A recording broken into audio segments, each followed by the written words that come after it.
نخوشیا پنجشیر نخوشیا که کجا مترسی داره و حتی نو که بدرستاهی چراسر یا وی نخوشیا نهات دیتن و سالانه سرانسری جهانه به صدم جدا جدا جماره که ولاتیان توشید بنه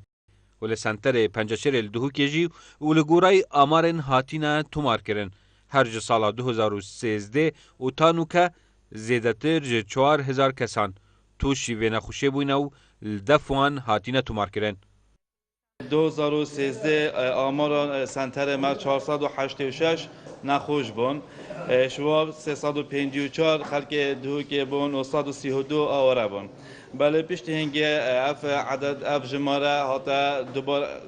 ماستر رو دوباره کردن که سال 2014 بوینه 1106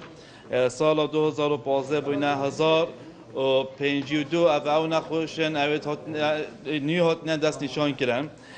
سال 2016 آمار نخوشی تو پنجشیر 1078 نخوش بان جوان 707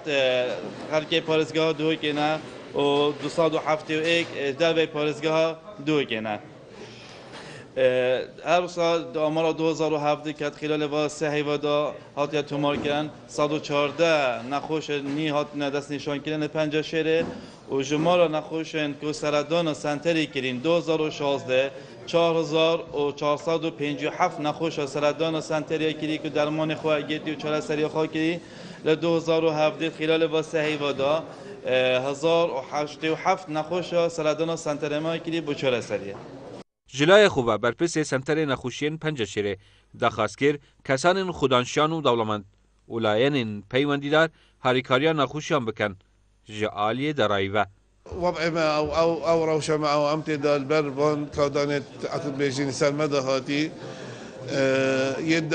دارایی ويد اقتصادي ويد عسكري ويد وضع ما انك وضع ما وروشه ما يا دارایی جلك لوازه